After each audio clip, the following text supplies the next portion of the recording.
Hello guys, solution is the best में आपका स्वागत है। आज मैं आपके साथ डिस्कस करने वाली हूँ BA program 5th semester your laws and you right के इम्पोर्टेंट क्वेश्चन। मैंने इससे पहले यूनिट 1, यूनिट 2 और यूनिट 3 कंप्लीट करवा दिया था, जिसमें से 3 चैप्टर्स मेरे कंप्लीट मैंने करा दिए। वर्ग न्यूनतम मजदूरी से संबंधित कानून तक मैंने ये कंप्लीट करवा दिया है। और अब आती है हमारी 4th चैप्टर की, इसमें कि यूनिट 3 में जो 4th चैप्टर है, भारत में दिव्यांगों के अधिकारों के मामले, चुनौतियाँ, चिंताएं और हकदारी। कि भारत में जो है दिव्यांगों के अधिकारों के बारे में बताना है और उनके सामने आने वाली जो चुनौतियां हैं वो बताना है, और उनके लिए जो कानून वगैरह बनाए गए हैं भारत में वो बताना है। इनके बारे में जो विकलांग होते हैं, विकलांग बच्चे, तो उन विकलांग बच्चे या विकलांग व्यक्ति जिसे बोला जाता है, तो उसमें उससे रिलेटेड ये पूरा टॉपिक है कि इनके अधिकार वगैरह बताने हैं इसमें। तो अगर आप मेरे चैनल पे नए हैं तो मेरे चैनल को भी सब्सक्राइब कर दीजिए और बेल आइकन को भी प्रेस कर दीजिएगा, ताकि इससे रिलेटेड जो इंपॉर्टेंट क्वेश्चन है मैं आपको प्रोवाइड करवा सकूं। तो चलिए वीडियो को स्टार्ट करते हैं। ये टॉपिक है कि विकलांगता व्यक्ति अधिनियम। कि विकलांगता है क्या, इसमें ये क्वेश्चन आ सकता है कि विकलांगता से आप क्या समझते हैं, और विकलांगता के लिए, विकलांग व्यक्ति के लिए जो कानून बनाए गए हैं भारत में उसकी व्याख्या कीजिए। जो 1995 में एक्ट पास किया गया था उसके कुछ प्रावधान वगैरह भी जारी किए गए थे, कुछ कानून नियम वगैरह बनाए गए थे, उसकी व्याख्या कीजिए। या इसमें एक और टॉपिक है बुक में कि 2016 में भी कुछ संशोधन किया गया था, जिसे RPWD के नाम से जाना जाता है। तो वो भी एक प्रकार से लोग ये जो है समान अधिकार देने के लिए कुछ संशोधन वगैरह किए गए थे, तो इससे रिलेटेड भी ये टॉपिक आ सकता है उसमें। तो मैं 1995 का बता देती हूँ कि क्या क्या इसमें प्रावधान जारी किए गए थे। ये वैसे तो एशियाई और प्रशांत क्षेत्र में ज़्यादातर इसकी जो विकलांग व्यक्तियों की भागीदारी सुनिश्चित करने के लिए और समानता की उद्घोषणा को कार्यान्वित करता है। सबसे ज़्यादा एशियाई क्षेत्रों में और प्रशांत क्षेत्रों में विकलांग व्यक्तियों की जो समानता है, उनके लिए जो अधिकार वगैरह है, तो वो सुनिश्चित किया गया था कानून के तहत। और उनकी जो शिक्षा है, उनके बाधा रहित परिवेश का सृजन, सामाजिक सुरक्षा आदि का प्रावधान इसमें करता है, क्योंकि उनकी शिक्षा भी देखी जाती है। विकलांग व्यक्तियों के लिए कुछ अधिकार वगैरह भी इसमें दिए गए थे। और उनके जो बाधा रहित परिवेश का सृजन करना, मतलब कि जो उनका बाधा रहित परिवेश होता है एनवायरनमेंट, ऐसा एनवायरनमेंट तैयार करना उनके लिए, ताकि उनकी जो लाइफस्टाइल अच्छे से वो जी सके, और उनके लिए जो सामाजिक रूप से जो उनको सुरक्षा भी प्रदान कराने का काम इनका होता है। वैसे तो मैंने ये टॉपिक एजुकेशन की बुक में कंप्लीट करवा दिया था, क्योंकि एजुकेशन की जो making the work place inclusive book है, उसी में ही मैंने पूरा टॉपिक कवर करवा दिया है। विकलांगता व्यक्ति अधिनियम, मैं उसका लिंक डिस्क्रिप्शन में डाल दूंगी, आप वहाँ जाके आप पूरी वीडियो देख सकते हैं इससे रिलेटेड। लेकिन यहाँ कुछ प्रावधान वगैरह बताए गए हैं जो मैं आपको बता दूँ। अगर ना समझ में आए, वो हैंड रिटन नोट्स हैं, आप वहाँ से भी अच्छे से समझ सकते हैं वीडियो को। तो मैं ये यहाँ पे बता देती हूँ, कुछ पॉइंट्स वगैरह इसमें बताए गए थे कि समान अधिकार, उनके अधिकारों के संरक्षण, सहभागिता के लिए जो व्यक्ति 40% या उससे अधिक विकलांग है, उसे चिकित्सा विशेषज्ञों द्वारा प्रमाणित किया जाएगा। इसमें दृष्टिहीनता, दृष्टिबाधिता, श्रवण क्षमता में कमी, गति विषयन बाध्यता शामिल है। तो ये सारी जो देखने में, सुनने में या बोलने में कोई तकलीफ आती है, तो वो सब इसी चीज़ में इन्वॉल्व होती है। गति विषयन बाध्यता मतलब कि चलने में तकलीफ आना, तो वो सब इसमें इन्वॉल्व होता है। जो 40% से ज़्यादा अगर लगता है कि वो विकलांग है व्यक्ति, तो उसके लिए विशेषज्ञों को ज़्यादा उसके लिए बताए गए हैं कि विशेषज्ञों को रखा गया। चिकित्सा विशेषज्ञ मतलब कि जो डॉक्टर्स वगैरह होते हैं, उनको रखा गया है इनकी सर्जरीज वगैरह करने के लिए। दूसरी चीज़ कि विकलांग व्यक्तियों को अविकलांग व्यक्तियों की तरह समान अवसर का अधिकार और कानूनी अधिकारों की सुरक्षा का अधिकार है। इट मीन्स कि जैसे नॉर्मल व्यक्ति है, नॉर्मल व्यक्ति की तरह ही विकलांग व्यक्तियों को भी पूर्ण अधिकार है, और ख़ास करके कानूनी अधिकार भी उनको मिले हुए हैं, सुरक्षा का अधिकार उन्हें मिला हुआ है। जैसे कानूनी रूप से जो सुरक्षा का अधिकार नॉर्मल व्यक्ति को मिला हुआ है, वैसे ही इनको भी दिया गया है। इस एक्ट के तहत जीवन के कार्यों में अविकलांग व्यक्तियों के कारण पूर्ण भागीदारी का अधिकार है।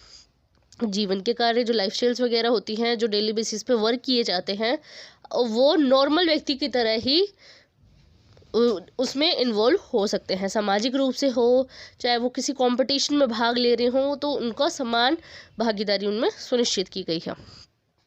विकलांगों की देखभाल और जीवन की प्रमुख धारा में उन्हें पुनर्वासित किए जाने का अधिकार है। पुनर्वासित इट मीन्स कि दोबारा से किसी चीज़ की स्थापना करना, इट मीन्स कि जो विकलांगों की देखभाल है उस पर तो फोकस किया ही जाता है, लेकिन जीवन की जो प्रमुख धाराएं मतलब कि लाइफस्टाइल में जितनी भी चीज़ें वर्क होती है, कुछ भी एक्टिविटीज़ वगैरह होती हैं, तो उनमें दोबारा से उसमें इन्वॉल्व करने जाने का भी इसमें अधिकार दिया गया है। नेक्स्ट है कि हर विकलांग के बच्चे को 18 वर्ष की आयु तक उपयुक्त वातावरण में निःशुल्क शिक्षा का अधिकार है।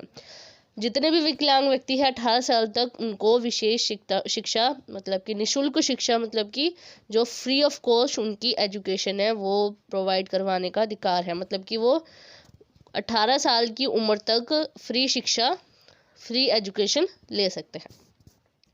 सरकार को विशेष शिक्षा प्रदान करने के लिए एक विशेष स्कूल स्थापित करने चाहिए। सामान्य स्कूलों में विकलांग छात्रों के एकीकरण को बढ़ावा देना चाहिए और विकलांग बच्चों के व्यावसायिक प्रशिक्षण के लिए अवसर मुहैया कराना चाहिए। इट मीन्स कि नॉर्मल अगर स्कूल में कोई व्यक्ति वो लेता है, एडमिशन लेता है, विकलांग व्यक्ति अगर कोई लेता है नॉर्मल स्कूल में, तो उसके अकॉर्डिंग ही जो ढांचा है मतलब कि जो स्ट्रक्चर है स्कूल का वो बनाना चाहिए और इनके बीच में एकीकरण को बढ़ावा देना चाहिए। एकीकरण मतलब कि इनके बीच में भाईचारा को बढ़ावा देना चाहिए ताकि विकलांग व्यक्ति अपने आप को कमज़ोर ना समझे और वो भी नॉर्मल व्यक्ति की तरह ही उन्हें समझे।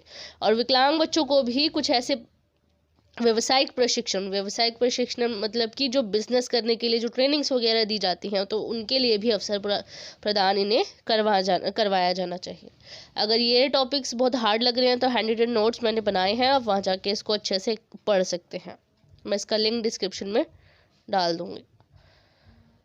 6 से 5वीं कक्षा तक पढ़ाई कर चुके विकलांग बच्चे मुक्त स्कूल पर मुक्त विश्वविद्यालयों के माध्यम से अंशकालिक छात्रों में अपनी शिक्षा जारी रख सकते हैं और सरकार से विशेष पुस्तकें और उपकरणों को निःशुल्क प्राप्त करने का उन्हें अधिकार है। सरकार का ये कर्तव्य है कि वह नए सहायक उपकरणों, शिक्षण सहायक साधनों और विशेष शिक्षण सामग्री का विकास करे ताकि विकलांग बच्चों को शिक्षा का समान अवसर प्राप्त हो।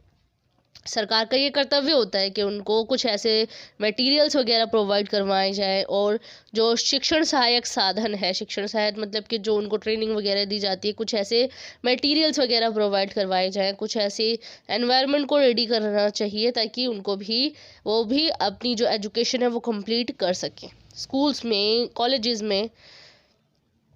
नेक्स्ट है कि विकलांग बच्चों को पढ़ाने के लिए सरकार को शिक्षक प्रशिक्षण संस्थान स्थापित करे, विस्तृत शिक्षा संबंधी योजनाएं बनाए, विकलांग बच्चों को स्कूल आने जाने के लिए परिवहन की सुविधाएं देनी चाहिए और उन्हें पुस्तकें, वर्दी और अन्य सामग्री, छात्रवृत्तियां होती है, स्कॉलरशिप, पाठ्यक्रम मतलब ऐसी पुस्तक वगैरह प्रोवाइड करवानी चाहिए और नेत्रहीन छात्रों को लिपिक की सुविधाएं होनी चाहिए। लिपिक नेत्रहीन मतलब जिनको नज़र नहीं आता, वो लिखने में जो कुछ ऐसी चीज़ें होती हैं उसमें ऐसी मटीरियल्स वगैरह इन्वॉल्व किए जाते हैं ताकि वो छूकर पहचान सके कि कौन सा वर्ड कहाँ पे क्या लिखा हुआ है।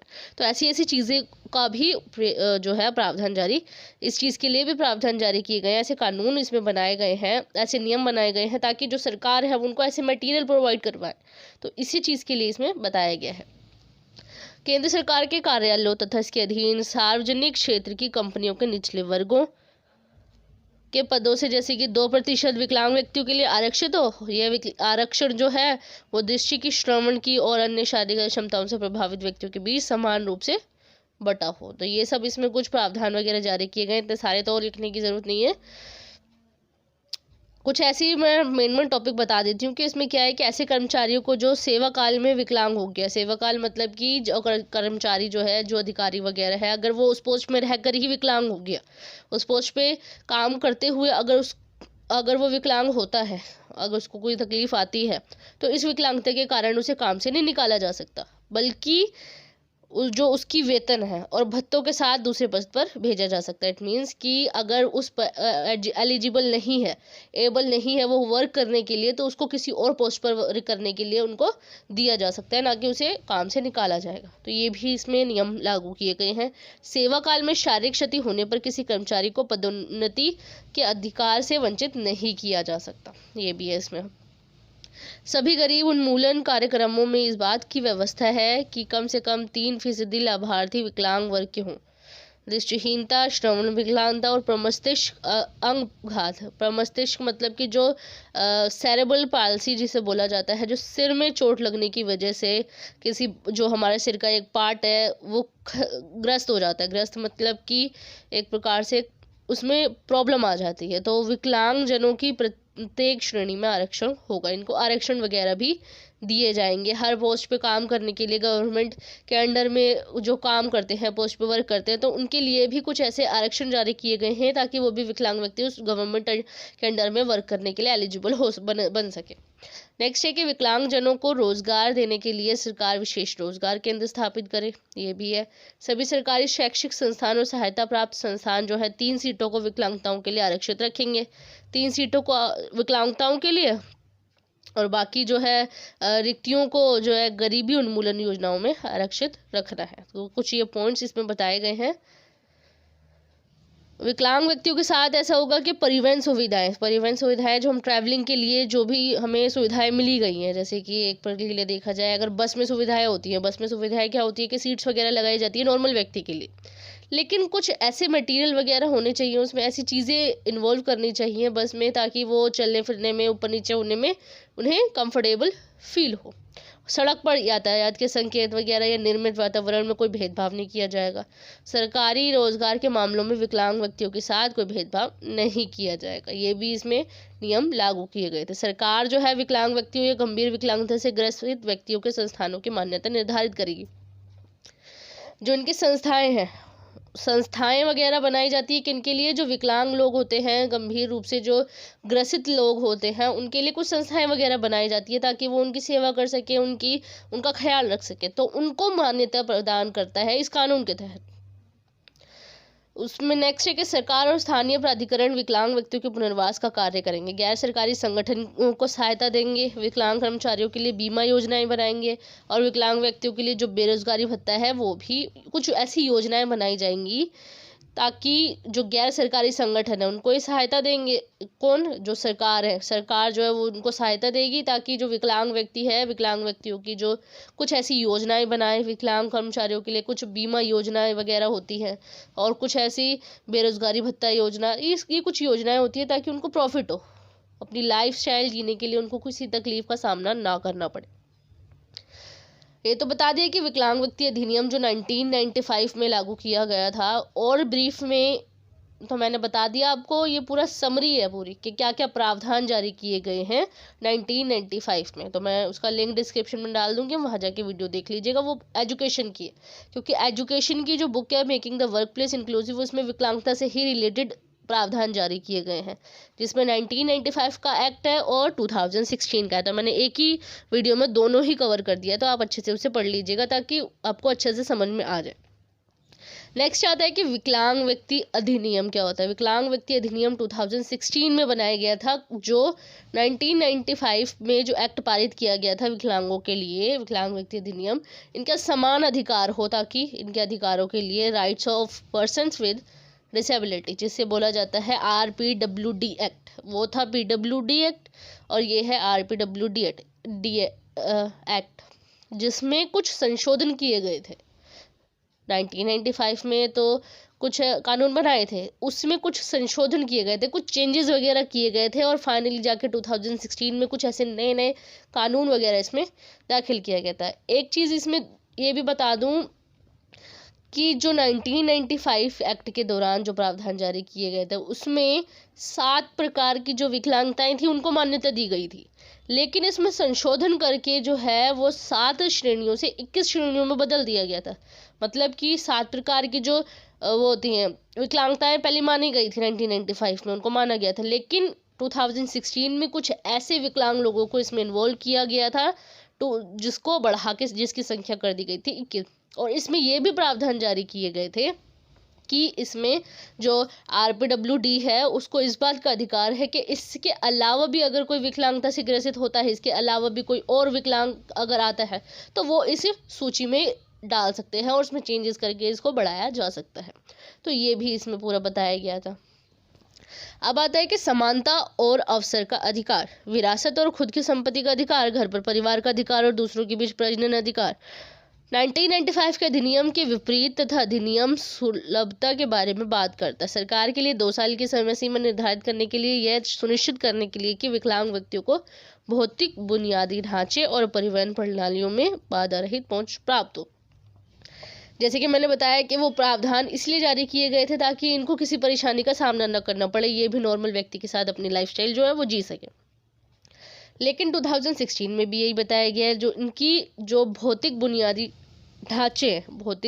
ढांचे मतलब कि जो इनका बेस है, उनका जो स्ट्रक्चर है उसको, और साथ में जो परिवहन प्रणाली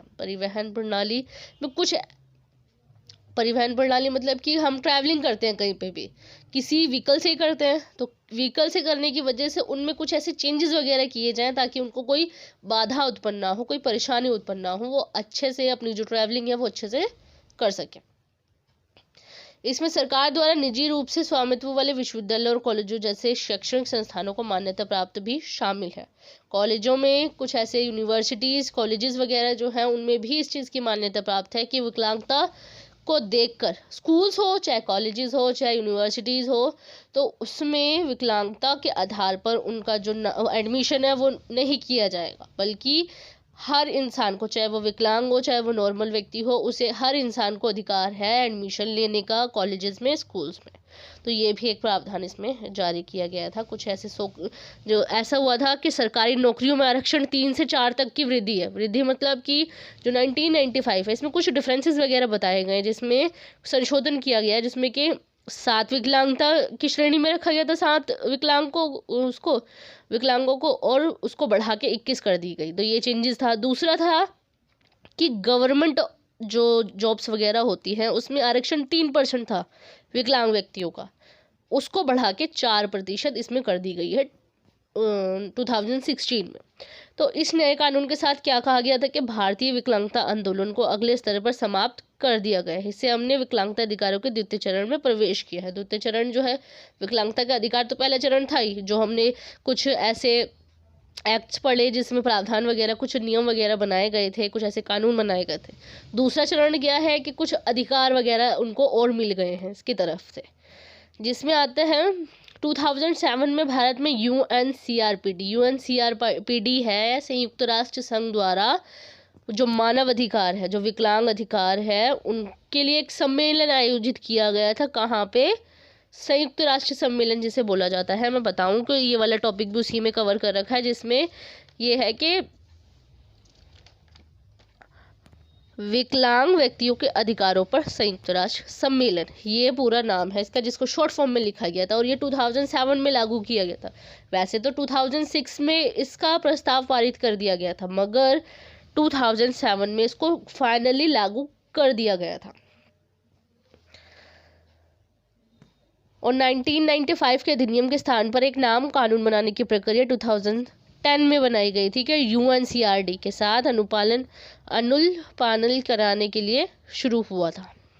ऐसे कुछ बैठक वगैरह की गई थी। मसौदा प्रक्रिया की श्रृंखला के बाद ऐसा हुआ था कि आरपीडब्ल्यूडी अधिनियम 2016 में ये संसद के दोनों सदनों में पारित किए गए थे, क्योंकि इसमें कुछ चेंजेस वगैरह किए गए ताकि विकलांगता को और अधिकार मिल सके। विकलांग व्यक्तियों के सशक्तिकरण के लिए लागू किए गए सिद्धांतों के दोनों सदनों में पारित किए गए हैं। कुछ ऐसी इसमें बताया गया है कि दोनों सदन तो इसमें इन्वॉल्व हुए हैं, और उसके बाद विकलांग व्यक्तियों का जो सशक्तिकरण है उसके लिए लागू किए गए सिद्धांतों में क्या है? गरिमा, व्यक्तिगत स्वायत्तता के लिए सम्मान है।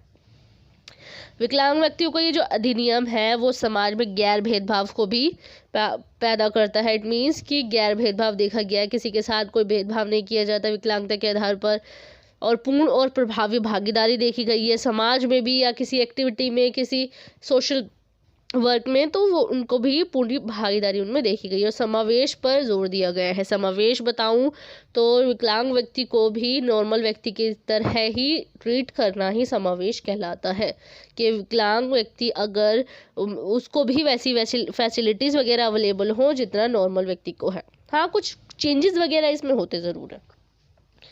विकलांगों के साथ और विकलांग बच्चों के अधिकार के लिए, उनकी पहचान को संरक्षित करने के लिए सम्मान इस अधिनियम का लक्ष्य भी है। सम्मान दिया जाता है विकलांग व्यक्तियों के साथ, अच्छा भेदभाव रखा जाता है, उनके साथ अच्छा बिहेवियर रखा जाता है। उनके अधिकारों को सुनिश्चित करने के लिए समाज में भागीदारी करने के लिए कुछ ऐसे कानून वगैरह भी बनाए गए हैं, कुछ नियम बनाए गए हैं। अगर जिनका उल्लंघन करता है कोई इंसान, तो उसमें भी एक टॉपिक इसमें रह गया है कि अगर जितने भी प्रावधान जारी किए गए हैं, जितने भी नियम वगैरह बनाए गए हैं, उसमें 1995 में तो ऐसा हुआ था कि ऐसे कोई कानून नहीं बनाए गए थे कि अगर कोई इनके नियमों का उल्लंघन करता है तो उन्हें कोई सज़ा दी जाएगी। लेकिन 2016 में चेंजेस किया गया था, जिसमें एक साफ साफ कहा था कि अगर कोई इंसान इनके नियमों का पालन नहीं करता, अगर इनके नियमों का उल्लंघन करता है, तो उनके लिए सज़ा का प्रावधान ज़रूर है और उनके ऊपर पेनल्टी भी लगती है। यहाँ तक कि 6 महीने से 5 साल के बीच में इनको सज़ा भी मिलती है। इसमें मैंने दोनों टॉपिक कवर करवा दिए हैं कि विकलांग व्यक्तियों का जो अधिनियम पास किया गया था PWD 1995, दूसरा है RPWD विकलांग व्यक्तियों के अधिकार अधिनियम 2016 में क्या क्या चेंजेस किए गए हैं, क्या क्या संशोधन वगैरह किए गए हैं। दोनों का अलग अलग टॉपिक आ सकता है। अगर ना समझ में आए, पूरा कंप्लीट ना हो, अगर लगे कि थोड़ा सा है, तो इसकी पूरी डिटेल मैंने उसमें बताई है एजुकेशन के चैप्टर में, तो आप वहाँ जाके देख सकते हैं। मैं उसका लिंक डिस्क्रिप्शन में डाल दूंगी। तो वहाँ पे विकलांग व्यक्ति को जो अधिकार अधिनियम है कब पारित किया गया था वो भी बताया मैंने इसमें, और जो 2007 में UNCRPD की क्या भूमिका रही थी वो भी इसमें थोड़ा सा एक्सप्लेन कर सकते हैं कि इसमें क्या क्या प्रावधान जारी किए गए थे। तो वो मैंने पूरा अच्छे से एक्सप्लेन कर दिया है पूरा, आप वहाँ जाके इसे देख सकते हैं। And thanks for watching my video.